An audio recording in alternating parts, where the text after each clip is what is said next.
it's a big conference, big exposition. We attended most of the sessions that dealt with small cities, and it was pretty educational. We learned some things. Anything you want to add?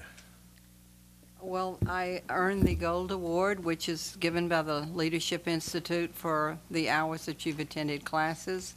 And I was also appointed to a national committee as a vice chair. So I think it speaks well for the town of Farragut that people know who we are and where we are, and it's great, I think, for our state and our city just to be part of it.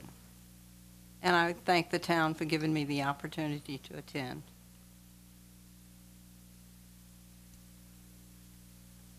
Next item is presentation of the comprehensive annual financial report for the fiscal year ended June 30th, 2010.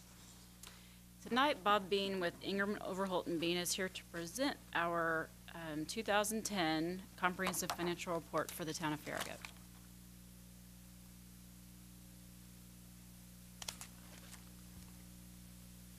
It's my pleasure to be here. My name is Bob Bean. I'm a partner in our firm. I assisted another one of our partners who couldn't be here tonight. His name is Mark Lund, and we just appreciative of the opportunity to do this audit. We get to come in usually the better part of a week normally, and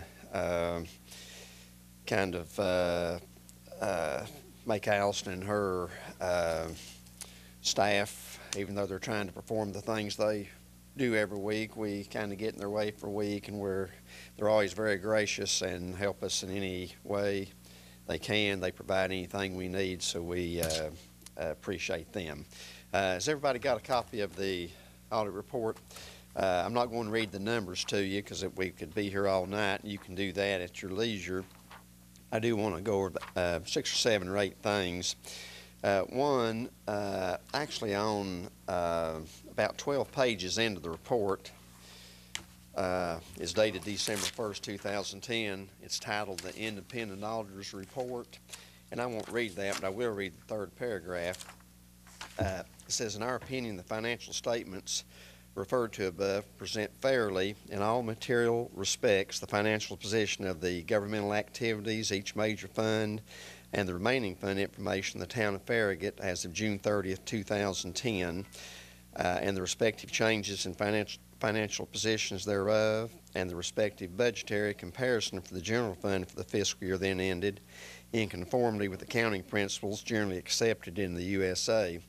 I know years back, several times when I presented an audit report, I've been asked, where does it say we have a clean opinion? And it really doesn't use the word clean, but that is what's known as a clean opinion. And what that means is, in accounting language, there's no qualifications, there are no exceptions. We found nothing that would keep the report from saying that everything that the city complied with generally accepted accounting principles.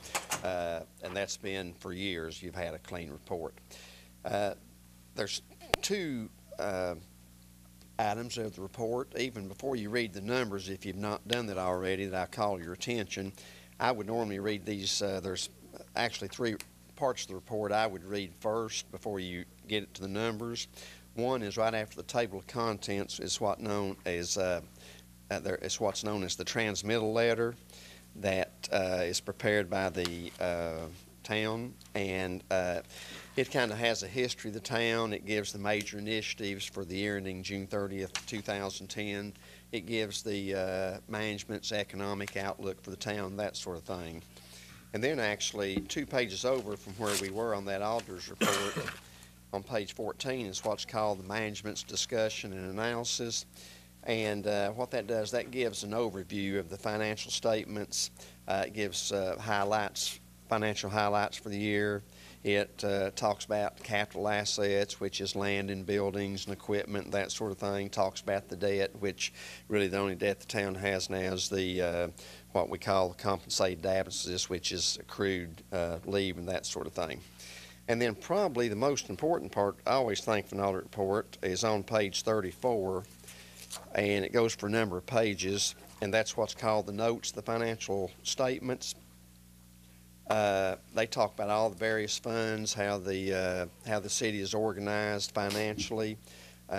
Talks about the capital projects fund, talk about the general fund, and it just really gives a narrative to the numbers. So I would, if you've not read any of the report, when you get to that, I would probably read the notes. The financial statement is one of the first things because it's going to shed light on the rest of the report.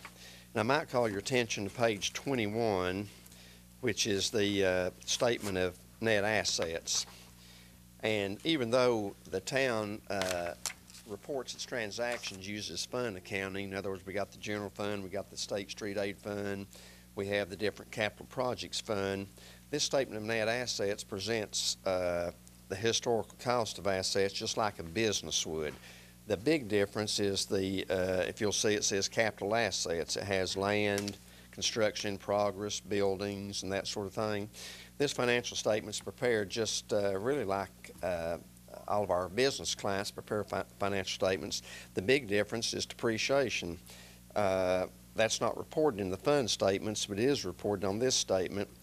And the reason the General Governmental Standards Board says we have to do that, we have to depreciate assets, because as nice as this building is, someday it's going to be, believe it or not, it'll be replaced. Maybe 50 years, maybe 70 years, but it's being used up even as we talk. So it's depreciated just like the vehicles and equipment, that sort of thing is. And the next page is called the Statement of Activities, and that shows the different functions such as general government and public works. It shows the general revenues, sales tax, state income tax, and that sort of thing, and you can see kind of what's spent for each function and where the money is coming from. And if you turn over to the very last page of the report, where it says Schedule of Findings and Question Cost, it's on page 94. This year there were two findings which I think have already been basically fixed. One had to do with the approval of some expenditures over $10,000, and I think they were approved. It just inadvertently got omitted from the minutes. And the second finding was on contracts over a certain amount. There has to be an escrow fund set up with a third party, and I think that has been fixed. So other than that, you know, those are the only two things we found. And if you go back, the last thing I want to draw your attention to is on page 9. And what that is, that's a copy of a certificate. It says Certificate of Achievement for Excellence in Financial Reporting. And the GFOA, which is the Government Finance Officers Association, they present this award to cities that kind of go over and beyond what they need to do. I don't know the percentage, but it's probably a very small percent of cities and towns in the country get this award because they don't, or they choose not to do the additional things they have to do.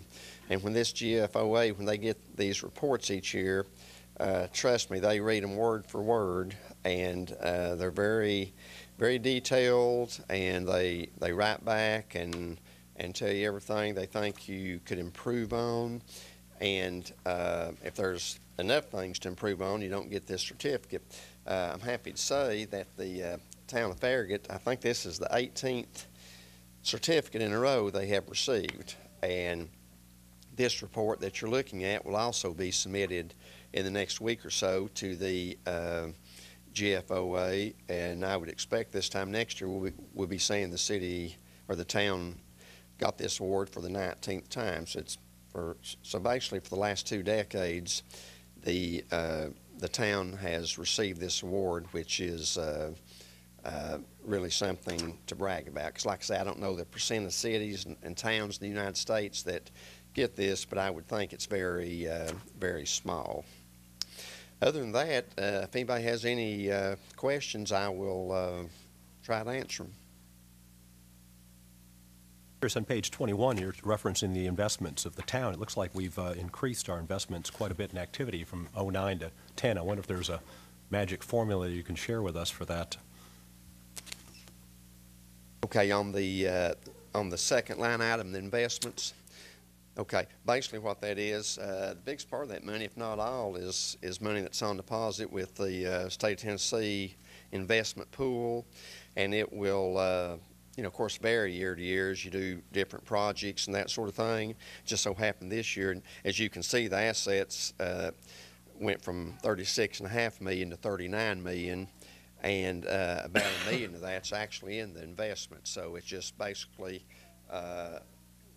with the operations of the town. Actually, the number right for that, cash on hand in bank, went from $500,000 to $1.2 million. So really, you can see your assets increased during the year, which for a lot of places that we audit did not this year. So Yeah, I was going to say that wasn't the trend we were hearing about or reading about. Thank you. right. Anyone else? A great deal of gratitude to our staff and to our town recorder and our town administrator for such a good financial report. Amen. Thank you. Okay.